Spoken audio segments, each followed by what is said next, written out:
Hola, buenas tardes.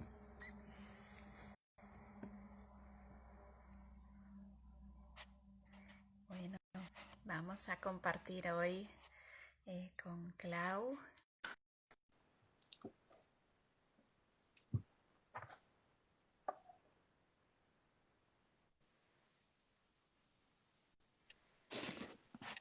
Hola, Clau. Voy a ver.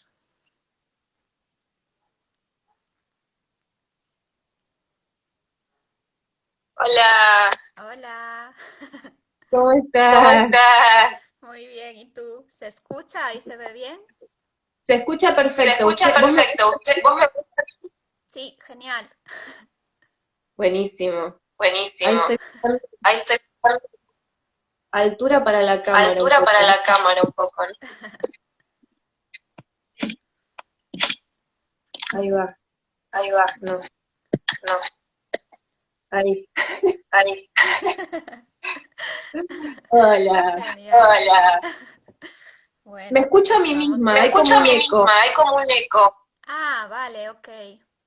Vamos a ver que las mujeres que estáis conectadas, si nos podéis decir si nos escucháis bien y si nos veis bien. Y si no, probamos a salir y volvemos a entrar. O me pongo los Ay, cascos, que normalmente también se soluciona. bienvenidas ahí a las que se van Bienvenidas sumando. ahí a las que se van sumando. Vamos a ver. Así, Clau, ¿escuchas mejor? Yo te escucho perfecto, ¿eh? Ah, ahí se fue el eco. Sí, buenísimo. Si no me escuchaba a mí misma, era un montón. Hablar y escucharme Bien, todo. pues así perfecto. Bueno, pues muchas gracias, Clau, por este compartir, por animarte a compartir hoy con nosotras. Vamos a hablar hoy sobre sexualidad y ciclicidad. Clau es socióloga, es investigadora, es terapeuta. Entonces, bueno, si nos quieres contar así un poquito sobre ti y así vamos dando tiempo también para que todas las mujeres que quieran que puedan unirse y ya luego empezamos ahí con el tema. Sí, bueno, Eri, gracias también por abrir este espacio, este intercambio hermoso, tan valioso, para que estos saberes circulen, ¿no? Muy contenta de estar acá compartiendo con vos, con las mujeres que se van sumando. Bueno, sí, soy socióloga, me dediqué durante muchos años a la investigación y a la docencia, ahí con una vocación muy fuerte por comprender las tramas ocultas que nos mueven individual y colectivamente, ¿no? Por entender un poco cómo la historia también condiciona nuestro presente y explica por qué estamos donde estamos. Y en ese recorrido empecé a darme cuenta que también necesitaba explorar mi mundo interno, también entender las tramas que movían mi propia singularidad, y en esa búsqueda empecé un camino de autoconocimiento a través del yoga, de la ayurveda, de la astrología. Me encontré con el tantra y sentí que llegué a casa en ese momento. Sí, y a partir de ahí también entré en contacto con la ginecología natural, que fue un descubrimiento que transformó mi vida por completo, que me permitió reconectarme con mi cuerpo, con mi sexualidad, con mi ciclicidad de maneras que eran absolutamente desconocidas para mí. Y desde ese entonces sentí el llamado de empezar a compartir todo eso que a mí me transformaba, ¿no? Con otras mujeres. Así que actualmente me dedico a compartir talleres de sexualidad y ciclicidad consciente con mujeres, tejer redes, hacer círculos y entrar ahí en un viaje de autodescubrimiento que es infinito. Total. Totalmente. Bueno, y tenía muchas ganas de hacer este directo contigo. Bueno, sobre todo para hablar un poquito, ¿no? Sobre este tema que para mí también es tan interesante, ¿no? Que es la sexualidad. Pero también para ver un poquito como todo ese recorrido, ¿no? De la sexualidad, como de desde dónde venimos, ¿no? Cuáles son todos esos cimientos que traemos en base a lo que creemos que es la sexualidad, ¿no? Y cómo en base a esto podemos mantenernos ahí o podemos abrirnos, ¿no? Como tú decías, a través del Tantra o de tantas otras herramientas, pues a otra visión, tanto de nosotras mismas como de la sexualidad y de la vida, ¿no? Entonces, bueno, si nos quieres así empezar a contar un poquito como qué es esto qué es esta sexualidad, ¿no? Que conocemos, esta sexualidad más normativa, cómo es que estamos aquí. Bueno, sí, es un tema súper importante de empezar a mirar, porque en general la idea, la definición, la percepción que tenemos de la sexualidad es una sexualidad que está construida social y culturalmente a través de la historia, ¿no? Y que nos llega a nosotros como una herencia que aprendemos a lo largo de nuestra crianza desde que somos pequeños y que también nos llega a través de las imágenes culturales, ¿no? De las películas, de la publicidad, del porno, que es como por excelencia el lugar donde se construye esta sexualidad normativa, algunos le llaman sexualidad normativa y es un nombre que me gusta porque habla de una sexualidad que es la norma, que esta cultura instaura como la norma, como lo que se espera, lo que se define por sexualidad, ¿sí?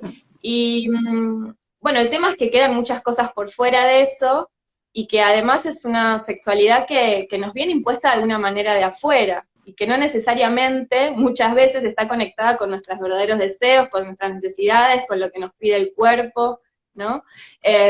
Sino que viene más dada por una serie de roles, de expectativas, de guiones que se construyen culturalmente y que nosotros vamos aprendiendo, introyectando y haciendo propios. Y esa es la cuestión, ¿no? Que somos sujetos culturales, estamos configurados por la cultura en la que vivimos, y si no nos tomamos el tiempo para hacernos estas preguntas, naturalizamos, ¿no? Estos formatos de la sexualidad que nos aparecen como dados, como los únicos posibles, porque son los que conocemos, los que se nos presentan, ¿no? A través de la sociedad en la que vivimos. Y entonces vamos como introyectando esta forma de sexualidad y termina siendo la forma en la que percibimos, vivimos, sentimos, la forma que construye nuestros deseos, nuestros vínculos, nuestra forma de vincularnos con otros, pero también con nuestro propio cuerpo.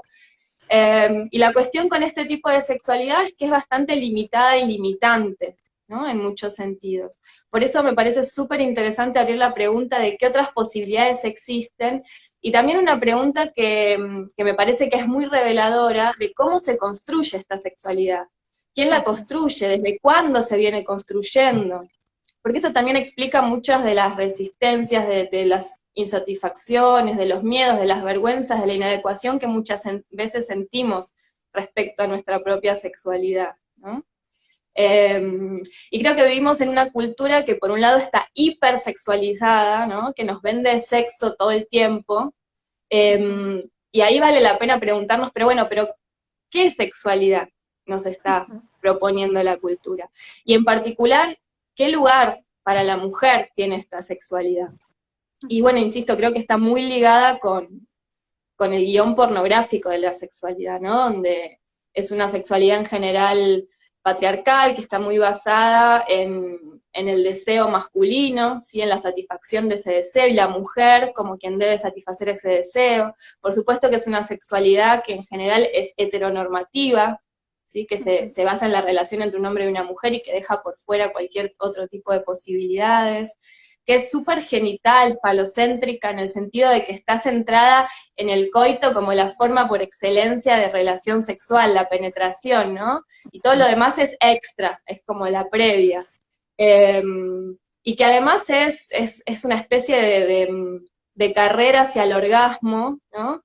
Porque pareciera que lo único importante del encuentro sexual es esos segundos de explosión, ¿no? De la energía, de descarga de energía, y que si eso no ocurre, la relación sexual fue absolutamente insatisfactoria, ¿no? Entonces, ya desde ese lugar entramos a los encuentros sexuales con un montón de presiones, con un montón de expectativas, teniendo que asumir roles que supuestamente se esperan de nosotros, esperando que los otros asuman ciertos roles, ¿no? Entonces termina siendo una sexualidad que jugamos desde la cabeza, y que muchas veces hace que estemos desconectados de la exploración y la creatividad que nos permitiría nuestro propio cuerpo si estuviéramos más conectados con la sensación, con el sentir, con lo que cada va apareciendo, ¿no? En cada momento. Y por otro lado es una sexualidad que deja por fuera absolutamente el autoerotismo, la autoexploración, ¿no? Pareciera que la sexualidad siempre se juega con un otro y no con uno mismo. Y bueno, y esto tiene mucho que ver con que, a pesar de ser una cultura hipersexualizada, la contracara de eso es que es una cultura que se sostiene sobre una represión muy profunda de la sexualidad, ¿no? Desde que somos pequeños, la sexualidad espontánea de los niños que empiezan a reconocer su cuerpo, a descubrir sus sensaciones, es rápidamente coartada por los adultos que lo rodean, justamente porque vamos aprendiendo que hay algo de lo vergonzante, de lo inadecuado, ¿no? De la exploración sexual, y algo de esas primeras experiencias donde inocentemente el niño va descubriendo su cuerpo y eso es coartado por los adultos de maneras más o menos directas, más o menos conscientes, bueno, empieza a generar esos condicionamientos, esas corazas, esas desconexiones, esas emociones como la culpa y la vergüenza que muchas veces terminan asociándose a la sexualidad y reemplazando la posibilidad de sentir placer, de expandirnos, ¿no? Eh, y que bueno, son todas construcciones culturales, porque hay una mirada como pecaminosa, como vergonzante respecto de la sexualidad, y que bueno, viene desde antiguo, ¿no? Hay que decir, y acá la traigo a Casilda Rodríguez, que es una investigadora increíble que recomendamos leer un montón, porque sé que las dos somos super fans, que, que bueno, que esto no siempre fue así, ¿no? Que existieron pueblos hace 5.000, 7.000 años atrás, donde se vivía de manera comunitaria, eran culturas matrifocales, que vivían en torno a la función materna, comunitaria, fraternales, pacíficas, donde primaba la cooperación y donde la sexualidad y la fertilidad femenina eran consideradas sagradas, eran fuente de inspiración, ¿no? Y bueno, y hay muchos trabajos antropológicos que estudian estas culturas y quedan de esa época pinturas, vasijas, fragmentos, donde se ve, por ejemplo, cómo se representaban a través de distintos animales la sexualidad, el placer y el útero, ¿no? Que era para estas culturas antiguas, estos tres componentes estaban intrínsecamente vinculados, placer, sexualidad femenina y útero, eran lo mismo, ¿no? Aparecen, por ejemplo, como representaciones de esto el pulpo, la serpiente, los peces, la medusa, ¿no? Y eran representaciones de úteros que se movían, que latían y que irradiaban ondas, eso se ve en los dibujos, en las vasijas, ¿no? Que irradian ondas, que representaban el placer, que la energía sexual atravesando el cuerpo y generando placer.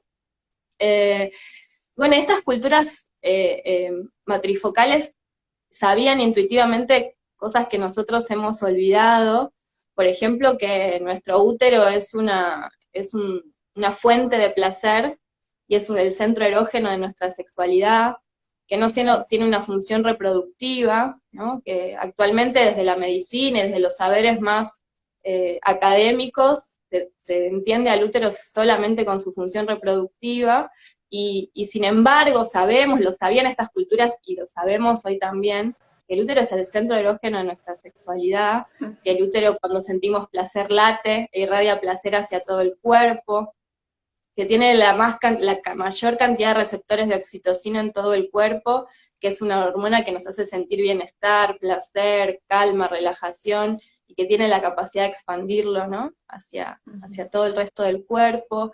Y bueno, y recuperar esta idea ya es empezar a abrir nuestra idea de sexualidad, ¿no? La sexualidad no está solo en la genitalidad, en nuestra genitalidad externa, sino también la posibilidad de sentir un placer distinto, profundo, que tiene otras características a partir de empezar a reconectar con nuestros úteros, por ejemplo.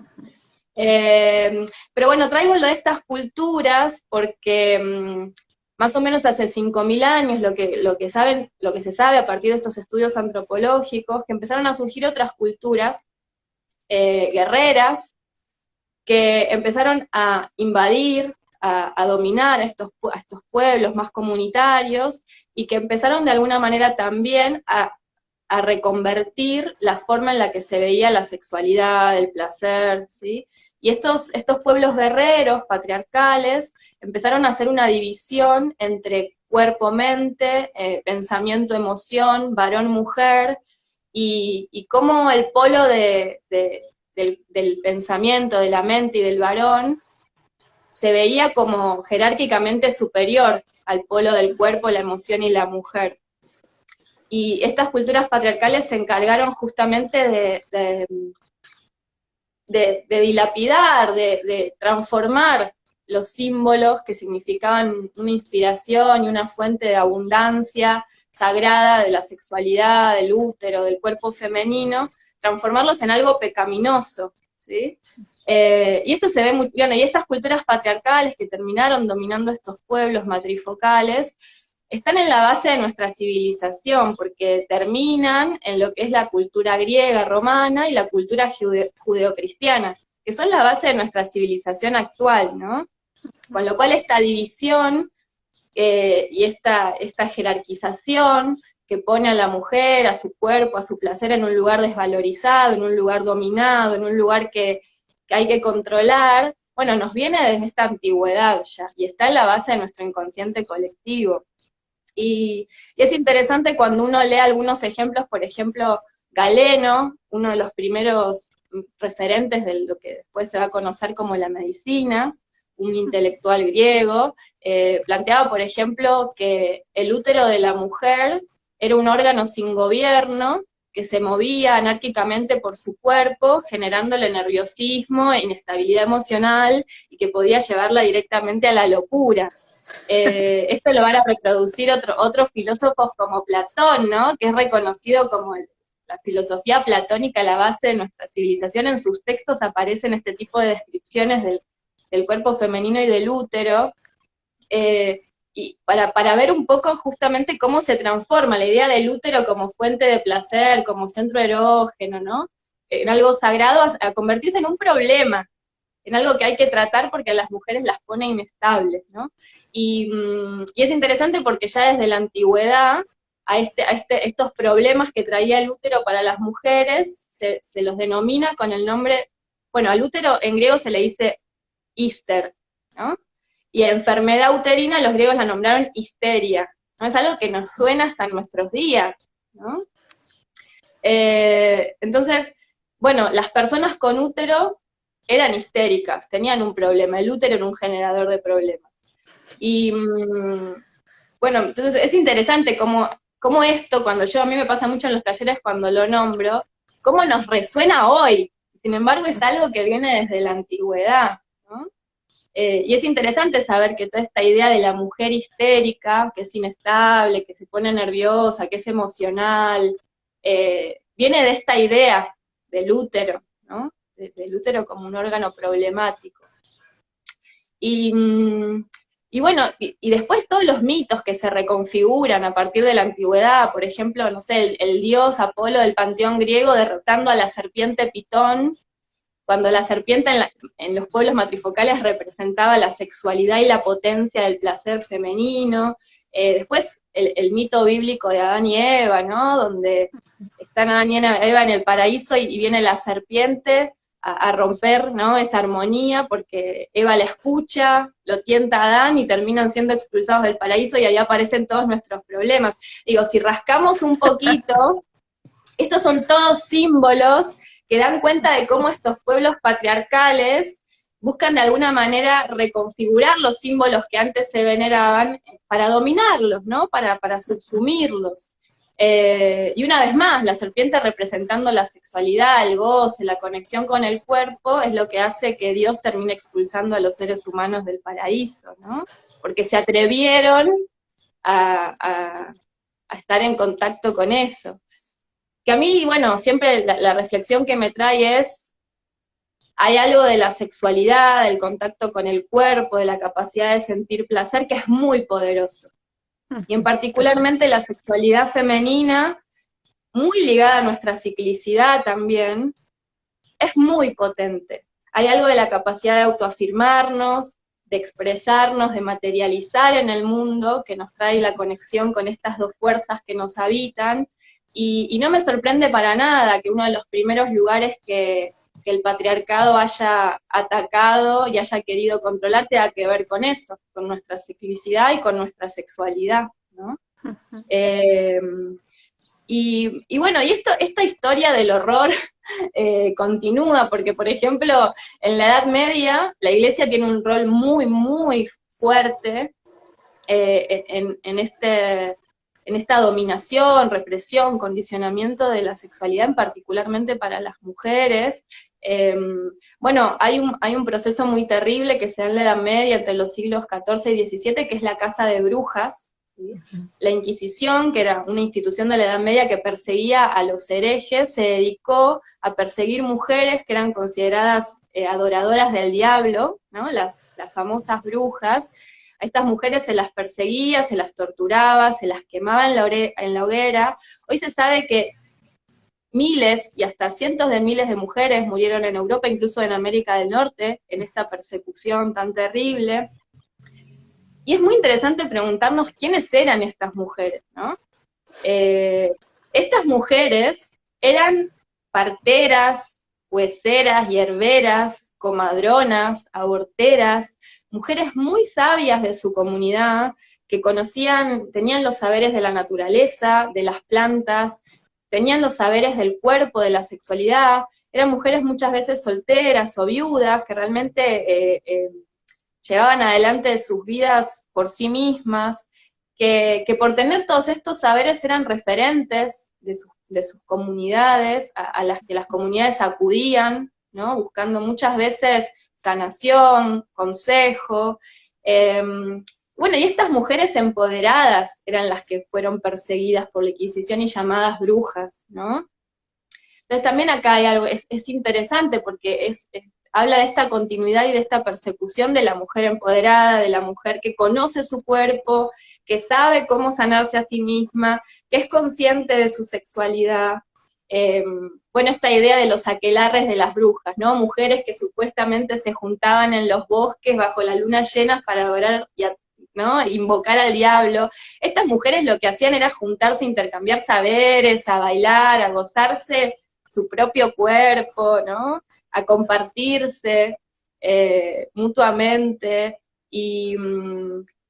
Y bueno, por ejemplo, se sabe también que estas mujeres cuando eran perseguidas y se las torturaba, una de las formas que la Inquisición tenía para confirmar que eran adoradoras del diablo, les revisaban la vulva, su pelvis, y si tenían un clítoris prominente, se consideraba que esa era la marca del diablo, ¿no? Imagínense hasta qué punto esta persecución estaba realmente ligada a la sexualidad, ¿no? Aunque fuera nombrada de otras maneras. Y siempre digo que realmente fue una persecución y un proceso de eliminación de esta sabiduría que encarnaban estas mujeres muy exitoso, lamentablemente, primero por la cantidad de mujeres que murieron perseguidas de esta manera, pero también siempre pienso, fue muy exitoso para disciplinar a las mujeres que fueron testigos, ¿no? De estos asesinatos, de estas torturas, y siempre me viene esta idea de cómo hoy, ¿no? A las mujeres hoy, con todas las libertades y los derechos que hemos conquistado, cómo muchas veces nos cuesta expresar nuestra voz, nuestra verdad, ¿no? Materializar nuestros deseos, mostrarnos potentes, cómo muchas veces cuando aparece esta energía sentimos mucho miedo, a veces un miedo que es irracional, que es inexplicable, y yo realmente creo que son las huellas de nuestro inconsciente colectivo, ¿no? De realmente haber vivido procesos donde cuando fuimos poderosas se nos persiguió y se nos asesinó. Por eso me gusta cuando las feministas cantan en las marchas, o cantamos, que somos las nietas de las brujas que no pudieron quemar, ¿no? Una reivindicación de estas mujeres tan sabias. Bueno, y también, por ejemplo, pienso en la Edad Media, las buenas mujeres, las que eran consideradas buenas mujeres, tenían que usar cinturones de castidad, ¿no? Que eran como estas especies de armaduras de hierro, metálicas, que obviamente los varones ponían, ¿no? Dejaban cuando se iban de viaje a la guerra, les ponían a sus mujeres como una especie de armadura alrededor de la pelvis cerrada con candado, ¿no? Y, y, y bueno, a veces estos son relatos que uno escucha en la historia como pintorescos y no pensamos a veces en las consecuencias profundas que esto tiene. Yo me imagino esto, ¿no? Una mujer que tiene una armadura de hierro alrededor de su pelvis, de su cadera, que se la rigidiza, que no la puede mover, que no puede entrar en contacto con su propio cuerpo. Digo, no ya solo que otro no puede tocarla, sino que ella no puede entrar en contacto con su propio cuerpo. Y que esta era la regla, ¿no? Y también me hace pensar mucho en las huellas filogenéticas que vamos heredando de todo esto. Cómo a nosotras hoy todavía nos cuesta tanto entrar en contacto con nuestras pelvis, con nuestras caderas, moverlas Total. libremente sin sentir vergüenza, ¿no? Sin sentir que estamos haciendo algo que va a ser mal visto. Eh, y bueno, todo el adiestramiento postural, ¿no? Que igual seguimos teniendo en la actualidad, esto de las niñas y las señoritas, no sé si allá también se dice así, que tienen que sentarse bien, que tienen que cruzar las piernas, ¿no? Que tienen que estar derechitas, ¿no? Como si fuéramos un adorno, que tenemos que estar bellos para ser mirados y que entonces no podemos despeinarnos, no podemos movernos, no podemos abrir las piernas. Y digo, bueno, esto tiene muchas consecuencias para nuestra psiquis, para nuestro cuerpo, porque hay algo de la fluidez y del disfrute en esa fluidez que se va rigidizando, se va acorazando. Y esto después condiciona muchísimo la forma en la que nos permitimos vivir nuestra sexualidad, ¿no? Porque bueno, no nos olvidemos que nuestra pelvis, nuestra cadera, está el chakra sexual, es el centro energético ligado a nuestra energía vital, sexual, emocional, ¿no? De allí surge, y bueno, justamente es esta parte de nuestro cuerpo que fue, y que sigue siendo muchas veces, tan adoctrinada, rigidizada, ¿no? Que necesitamos empezar a caldear esa energía. Así que yo siempre digo, a mover la pelvis, ¿no? A empezar a desarmar, a sacarnos esas armaduras, hoy estas corazas quizás más energéticas, pero que tienen igual tanto peso, ¿no? Ahí de a poquito, Sí. para Y caldear no esa energía. tanto, y tampoco sin irnos tanto a lo energético, ¿no? Porque supongo que tú en tus encuentros de mujeres también podrás verlo. Yo lo veo muy a menudo, cómo esas pelvis realmente están rígidas, ¿no? Y no pueden hacer esos movimientos que serían, que son naturales, ¿no? Para nuestra pelvis, si nuestra pelvis realmente estuviese libre y pudiese moverse fluidamente, ¿no? Y al final, Sí, como toda esta rigidez de nuestro cuerpo más física también nos afecta a otros niveles, ¿no? Porque al final somos un todo, ¿no? Entonces, como esta rigidez, pues al final la vamos llevando también a nuestras vidas, a cómo nos relacionamos con nosotras, con nosotros, ¿no? Y bueno, ahí podemos hablar esto que tú, podemos ver esto que tú hablabas, ¿no? Sobre esta polarización que tenemos sobre la sexualidad, ¿no? Que nos lleva, para mí me gusta mucho hablar de esta polarización, ¿no? Porque vemos ahí como ese polo que nos lleva mucho a la cabeza, ¿no? Esa sexualidad más mental en la que tenemos todas estas ideas de las que tú hablabas, que casi siempre están inconscientes, ¿no? O la mayoría de esto es inconsciente. Y también esa otra sexualidad, ¿no? Que nos lleva a la otra polaridad en la que ya nos vamos como a lo más animal, pero no animal en el sentido del instinto salvaje, sano, ¿no? Sino a ese otro animal en el que somos presas, ¿no? Sobre todo las mujeres, entramos en esa sensación y en esa vivencia de ser presa del otro, ¿no? Y en ese sometimiento también, ¿no? Entonces es muy interesante esto como toda esta historia, ¿no? que nos contabas y cómo todos estos sucesos se van grabando en nuestro propio cuerpo y podemos verlo todavía muy claramente hoy, ¿no? Aunque sí, ya estamos ahí como liberando, ¿no? Cada vez más esta información y permitiéndonos vivir desde una forma o desde una vivencia más expansiva o más real la sexualidad, ¿no? Porque en realidad como que la fuimos limitando nosotros, ¿no? Pero la sexualidad, como bien decías, es mucho más y es una energía súper poderosa, ¿no? Que, bueno, nos puede llevar a lugares, ¿no? Tanto personales como compartidos, muy diferentes a los que estamos, ¿no? Entonces, bueno, es muy interesante esto. Cuéntanos un poquito más. Dime.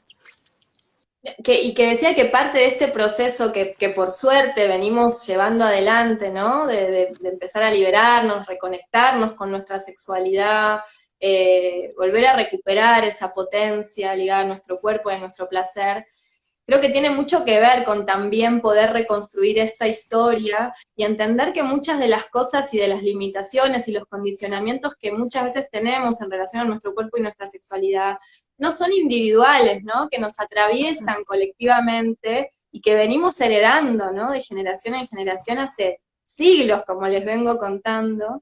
Y yo me doy cuenta que cuando podemos nombrar esto y compartirlo, también trae mucho alivio y mucha comprensión, ¿no? Porque, y también mucha sororidad, porque hay algo que también nos hermana de esta historia y que también nos puede generar la posibilidad de acompañarnos en esta recuperación de nuestro cuerpo, de nuestra sexualidad, de nuestro placer. Hay algo de recuperar para mí el círculo, ¿no? De tejer redes con otras mujeres, de bailar con otras, ¿no? De reaprender a mover la pelvis con otras, que es muy poderoso también, como hacían estas brujas del medioevo, estas mujeres sabias, como me gusta llamarlas a mí. Que también, digamos, también podemos recuperar esa sabiduría, o esa sabiduría de las comunidades matrifocales, ¿no? Que veneraban el útero, que se conectaban con esa parte tan potente del cuerpo. Bueno, creo que también podemos recuperar de esa historia toda esa otra parte, ¿no? Para nutrirnos nosotras hoy también. Claro, sí, totalmente. De hecho, es como esta sexualidad, ¿no? Más consciente que quería, pues, ir un poquito más por ahí también ahora, ¿no? Como esta sexualidad más consciente a la que muchas y muchos ya nos acercamos, ¿no? Ahora, pues a través del Tantra, del Tao, de diferentes herramientas, ¿no? Cómo esta sexualidad recupera ese otro aspecto más expansivo, ¿no? De lo que realmente es la energía sexual y cómo puedes dejar de limitarla, ¿no? Y entrar a, pues, todos estos condicionamientos de los que tú nos venías hablando, ¿no? Como esa creencia de que el orgasmo es el momento pico de la relación sexual, ¿no? Que solo hay un tipo de orgasmo también, que tiene que ser con unas cualidades específicas y tiene que ser un momento súper explosivo, ¿no? O esa genitalidad también, ¿no? Llevar simplemente es la sexualidad dirigida a la genitalidad y perdernos todo el resto que es la sexualidad, ¿no? Como si ya no fuese importante, ¿no? Pues los besos, las caricias o una danza, ¿no? Porque es que en una danza puedes mover tu energía sexual y puedes entrar en contacto con esa energía sexual y movilizarla tú sola y compartirla con el grupo, como decías, con el círculo, ¿no? También poder compartirla y poder sentir esa energía sexual, hacerte cargo, ¿no? De esa energía sexual propia, también sin llegar a esa necesidad o a esa creencia de que necesitamos un otro, ¿no? Para poder conectar con nuestra energía sexual. Sí, totalmente. Creo que la posibilidad de generar intimidad y autoerotismo con nosotras mismas es la célula primaria de la posibilidad de disfrutar de la sexualidad, ¿no? Porque si yo no puedo sentir mi propio cuerpo, si no lo conozco, si no sé qué me da placer, dónde, cómo, de qué manera, bueno, me pregunto cómo puedo compartir eso con otros, ¿no? Si primero no lo puedo sentir conmigo. Entonces creo que ese es como si uno quisiera empezar a explorar otra sexualidad por fuera de esta coreo, de este guión normativo que aprendemos socialmente, creo que el primer paso es empezar a generarnos experiencias de intimidad y de autoerotismo donde nos animemos a explorar, ¿no? Incluso ir más allá, porque muchas veces también tenemos como mecanizada, automatizada la forma de tocarnos a nosotras mismas. Muchas veces terminamos reconociendo, bueno, lugares donde sabemos que vamos ahí y rápidamente podemos alcanzar un orgasmo, sentir placer. Entonces, bueno, también empezar a buscar otros caminos, otras formas, tocar otras partes, hacerlo de otra manera. Como decías vos, ¿no? Quizás empezar bailando, quizás hacernos un masaje, quizás ponernos una música, un aroma, pensando también en que la sexualidad no solo tiene que ver con la genitalidad, ni siquiera solo con el tacto, que es tan importante, ¿no? Porque la piel es el principal órgano erógeno que además atraviesa todo nuestro cuerpo, sino que tiene que ver también con los otros sentidos. Esto del placer sensual tiene que ver con involucrar y poner en juego todos los sentidos, la vista, el olfato, eh, el oído, entonces digo, los tonos, las texturas, mirarnos, poder mirarnos, hay algo tan erótico en poder mirarnos desnuda, que al principio cuesta un montón, porque bueno, claro, no estamos acostumbradas y porque tenemos muchos miedos y porque estamos también condicionadas socialmente para mirarnos desde la crítica, desde lo que nos falta, de lo que no se parece al ideal del cuerpo, ¿no? Hegemónico. Eso es algo que también siento que tenemos y necesitamos empezar a deconstruir y a cuestionar. ¿Qué son esos cuerpos hegemónicos que se nos aparecen como el ideal de belleza? Y cómo muchas veces nosotras nos miramos a nosotras mismas a través de esa mirada cultural, que es patriarcal, y no nos damos cuenta que nos estamos mirando desde ese lugar. Y qué importante empezar a cultivar otra mirada hacia nosotras mismas, mucho más ligada, justamente creo que está mucho más ligada a la posibilidad de reconectar con las sensaciones y el sentir en nuestro propio cuerpo. Cuando podemos darnos cuenta de todo el placer que el cuerpo es capaz de darnos, creo que también podemos empezar a revisar esa mirada que tenemos de nosotras mismas. Cómo somos perfectas y somos hermosas, así como somos, cada una en su individualidad, ¿no? Y cuando podemos conectar con nuestro cuerpo bailando, sintiendo placer, bueno, hay algo de esa mirada más genuina, más profunda, más nuestra, que puede empezar a aparecer, ¿no? Y a salirnos de ese otro corset, que es el ideal de belleza cultural también, y que tanto nos condiciona a disfrutar, porque pareciera que si no tuviéramos esos cuerpos no somos merecedoras ni de placer, ni de amor, ni de, ¿no? Entonces, son cosas que capaz no pensamos, pero que están ahí operándonos, nos condicionan, y creo que es muy importante nombrarlas, empezar a registrar cómo nos atraviesan, de qué maneras nos limitan, y empezar a generar otros caminitos, ¿no? Por donde reencontrarnos con nuestra belleza y nuestra capacidad de disfrute. Y, por ejemplo, también pensaba, ¿no? Siguiendo con esta historia de la que veníamos, porque pareciera que, bueno, el medioevo fue terrible, la iglesia hizo estragos, pero cómo esto en la modernidad continuó, ya no de la mano de la iglesia, pero sino de la mano de la medicina. Cómo la medicina durante mucho tiempo, sin ir más lejos hasta el siglo XIX, incluso principios del siglo XX, se encargó de patologizar la sexualidad femenina. Por ejemplo, el término de ninfómana, que es la mujer que supuestamente tiene un excesivo deseo sexual, lo inventa la medicina en el siglo XIX. Y a las mujeres que se consideraban que tenían un excesivo deseo sexual eran ninfómanas, otra enfermedad que se inventa relacionada a la sexualidad femenina, eran realmente, se las confinaba, muchas veces en hospitales, lugares psiquiátricos, y los tratamientos que se les daban para estabilizar su deseo sexual, más que tratamientos eran torturas, ¿no? Se pueden imaginar lo que sufrían esas mujeres intervenidas por la medicina porque tenían deseo sexual. Y esto que hablábamos de la importancia del autoerotismo, la masturbación en el siglo XIX también es considerada patológica, tanto en varones como mujeres, pero en particular la masturbación femenina era vista realmente como una señal de enfermedad, de inestabilidad emocional. Se creía que la masturbación podía llevar a las personas a la locura, un montón de mitos vinculados, ¿no?, a la masturbación, y hay documentos, está documentado de médicos que a las jovencitas que sus familias empezaban a percibir que se masturbaban, las derivaban a los médicos y se empezaron a practicar cliterectomías, es decir, se les extirpaba el clítoris a las jóvenes para, para prevenir que se masturbaran, ¿no? Digo, terrible. Eh, entonces, bueno, de vuelta ahí, tenemos que lidiar con todo un historial que nos cuenta que nosotras no podemos sentir placer por nosotras mismas, ¿no?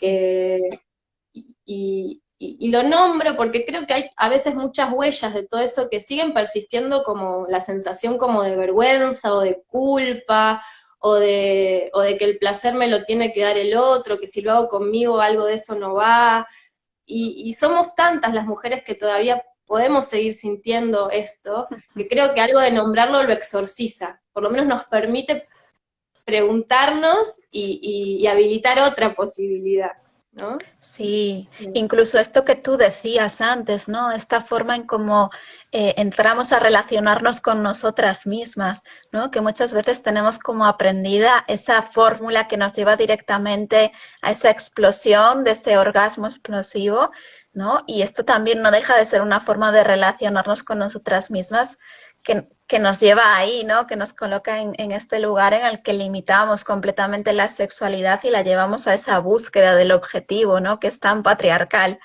¿no? Total. Entonces, también hacia eso, como hacia esa mirada que tú decías hacia nosotras mismas, hacia nuestros cuerpos, hacia nuestro placer, ¿no? Yo en las sesiones de Tao Tantra, ¿no? Pues uno de los ejercicios que hacemos es como acariciar el cuerpo, tocarnos, ¿no? Y ahí es que de repente descubres zonas de tu cuerpo que ni imaginabas que podían contener tanto placer, ¿no? Entonces, poder darte el espacio para esto, para explorarte, para redescubrirte en tu cuerpo, ya puede cambiar muchísimo, ¿no? Como tu visión. Y ya no solo esto, ¿no? Porque cuando empezamos a hacer estos cambios hacia nosotras mismas, ¿no? O ese despertar de la sensualidad tan importante y que también es tan básico, ¿no? Para activar y expandir nuestra sexualidad desde otro lugar diferente, ¿no? Como estos pequeños cambios que podemos llevar a nuestra vida, a nuestras rutinas diarias, ¿no? Por ejemplo, pues a través de la comida, de oler, ¿no? De despertar nuestro olfato con la comida o yo qué sé, tantas cosas. O cuando nos ponemos una crema o un aceite, hacerlo pero sintiendo, ¿no? ¿Qué pasa en nuestro cuerpo, en cada lugar? Entonces, esto ya nos puede ayudar un montón a liberar, ¿no? Como todos estos aspectos y todas estas memorias que todavía viven en nuestro cuerpo y que podemos ver de forma tan evidente, incluso sin relacionarnos con nadie, ¿no? Y también Total. y también el aspecto positivo, podemos decir, que es cómo se transforma todo esto, ¿no? Toda esta realidad. También, no solo para nosotras mismas, sino para el otro, para nuestra vida, cuando nosotras empezamos a vivirnos desde otro lugar diferente. Sí, totalmente. Creo que es un viaje maravilloso esto de recuperar la intimidad y el disfrute con nosotras mismas. Si bien hoy, digamos, vivimos en una sociedad que ya en general, por suerte, no vive el disfrute y el placer como algo pecaminoso, aunque todavía hay algunos resabios, sí vivimos en una cultura súper productivista que nos dice que el placer es algo, un lujo secundario que nos podemos dar si primero hicimos todo lo que hay que hacer, la agenda completa, ¿no?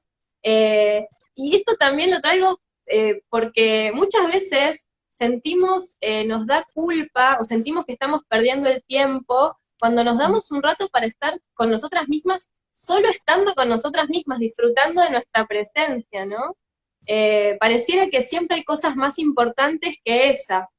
Y también, digo, lo traigo para hacernos esta pregunta, ¿realmente hay algo más importante que conectar con una misma, que darnos espacio y tiempo para conocernos, para descubrir qué nos gusta, qué nos mueve, qué nos enciende? Yo siempre en los talleres le propongo a las compañeras que participan que se hagan una cita con ellas mismas.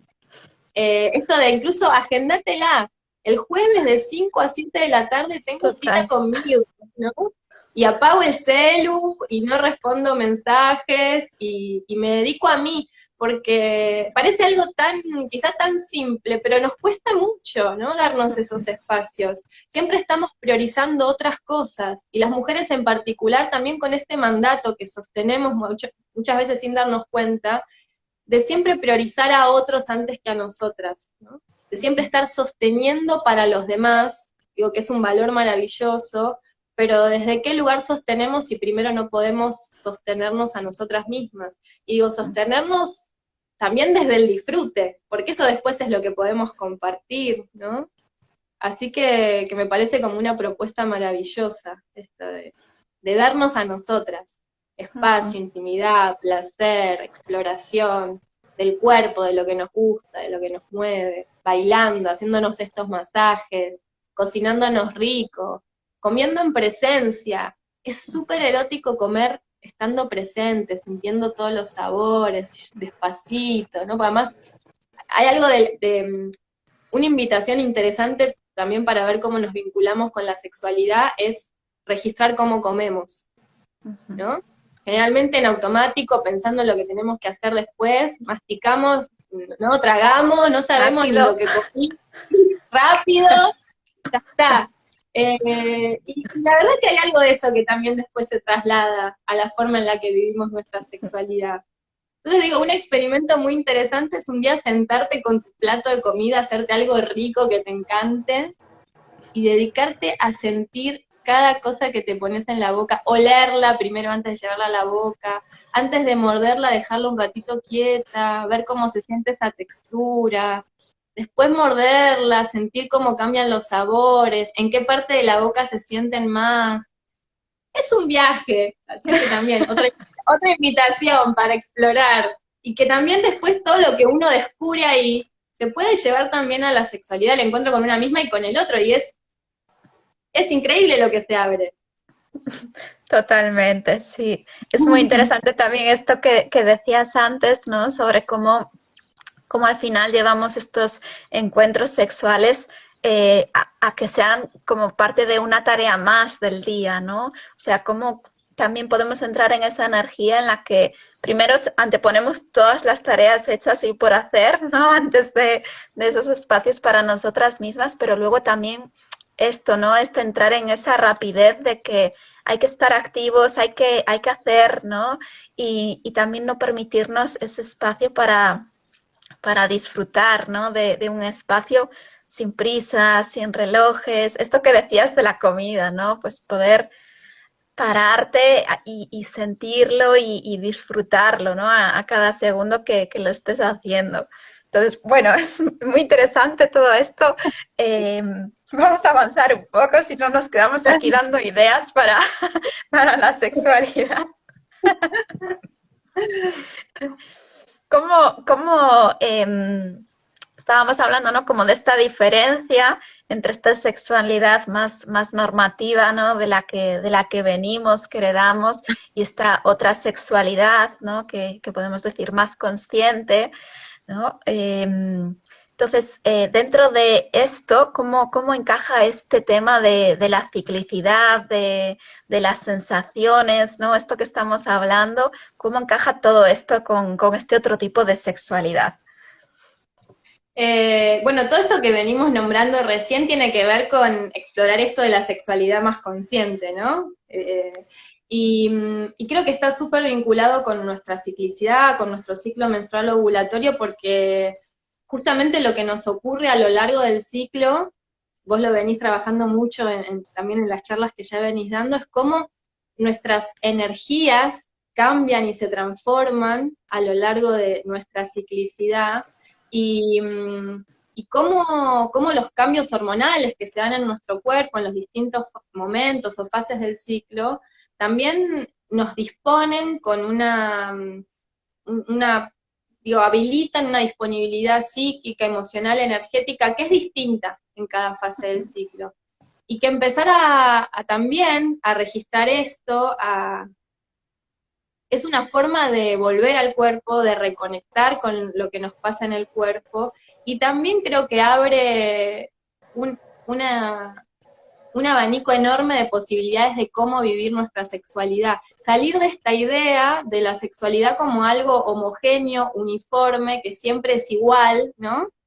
Esto de la coreografía, que siempre tiene que ser igual a eso, y creo que empezar a tomar contacto con las transformaciones que se producen en nuestro cuerpo, en nuestra psiquis, en nuestra emocionalidad y en nuestra energía a lo largo del ciclo, nos permite explorar las distintas formas en las que también podemos vivir nuestra energía sexual ligadas al momento del ciclo en el que estamos, ¿no?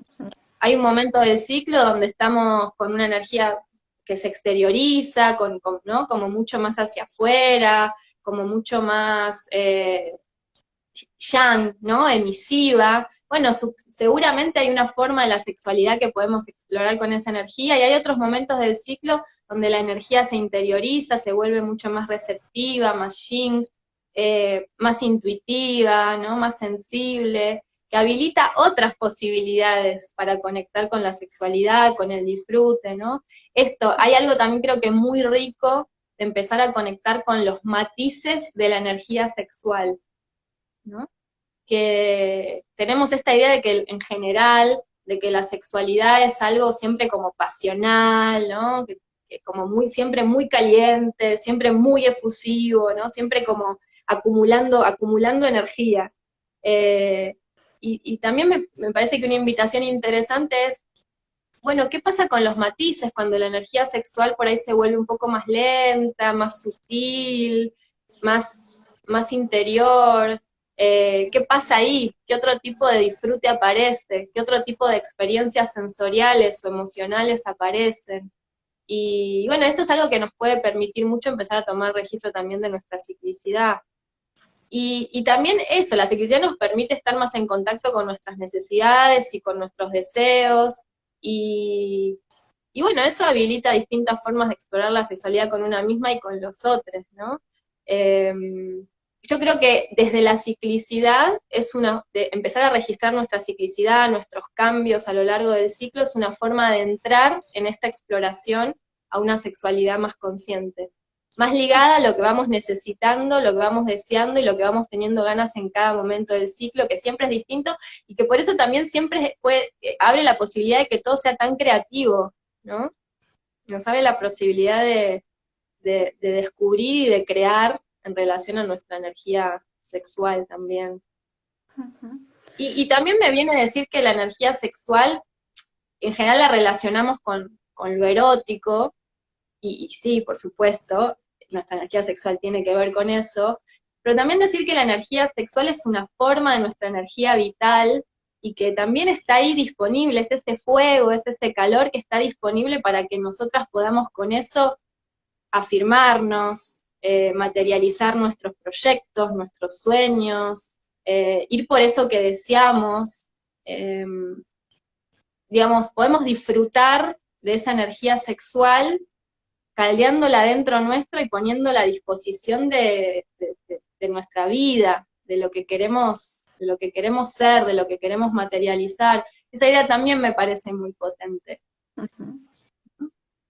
Sí, totalmente. Para mí esto es pasar, ¿no?, de ese concepto más limitante que tenemos sobre lo que es la sexualidad, ¿no?, y abrirnos a este tipo de sexualidad que es real, ¿no?, que es una sexualidad expansiva, ¿no? O sea, dejar de limitarnos con esto que llevábamos hablando todo este tiempo, ¿no?, de esa sexualidad genital o explosiva, o esa sexualidad que solamente podemos disfrutar con el otro si es que la disfrutamos, ¿no? O esa sexualidad que se limita al clítoris también, ¿no? Que ahora también hay como esta tendencia a llevar la sexualidad femenina únicamente al clítoris cuando hay mucho más. O sea, el clítoris es genial, pero hay mucho más también en el cuerpo femenino, ¿no? O sea, todo nuestro cuerpo es fuente de placer, ¿no? Como te contaba antes, o sea, podemos descubrir sensaciones de placer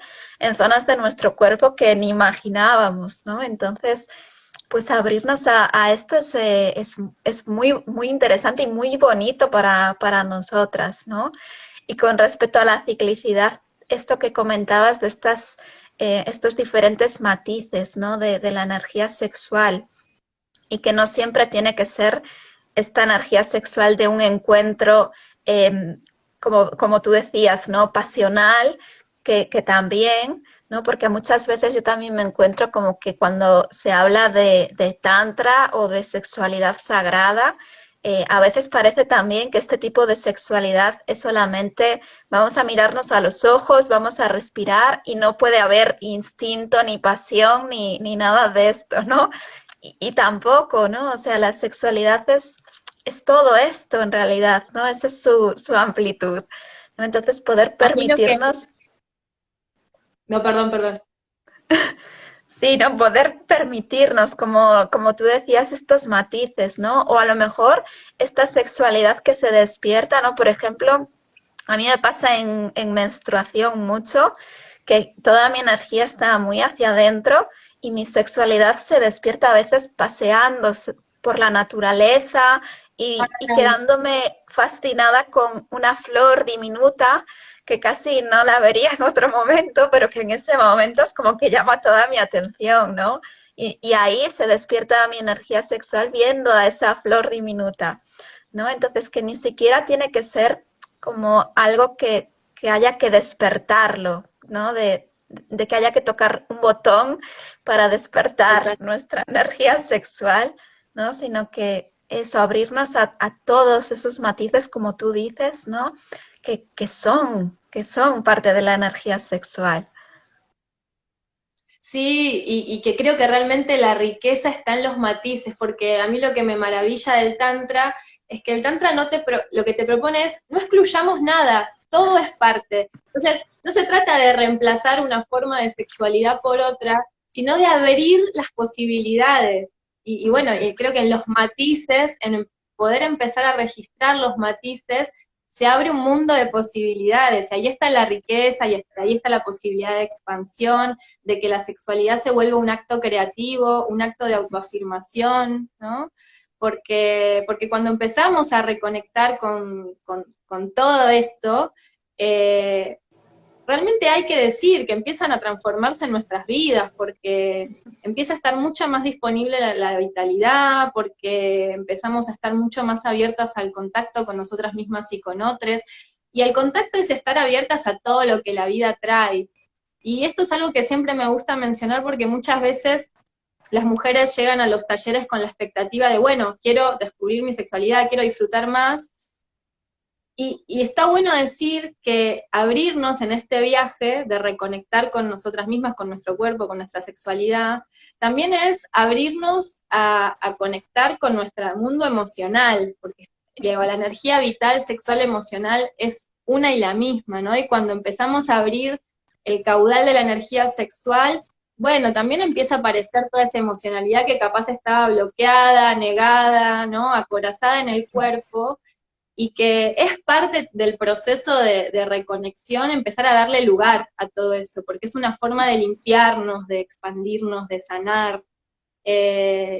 Activar la energía sexual tiene esa capacidad enorme de sanarnos y regenerarnos, y abrirnos al placer tiene también como la contracara de que es abrirnos a sentir todo lo que está ahí para hacer sentido, ¿no? Incluso lo que nos incomoda, lo que no nos gusta, pero porque es parte de entender que somos seres integrales y eso también me parece importante traerlo, ¿no?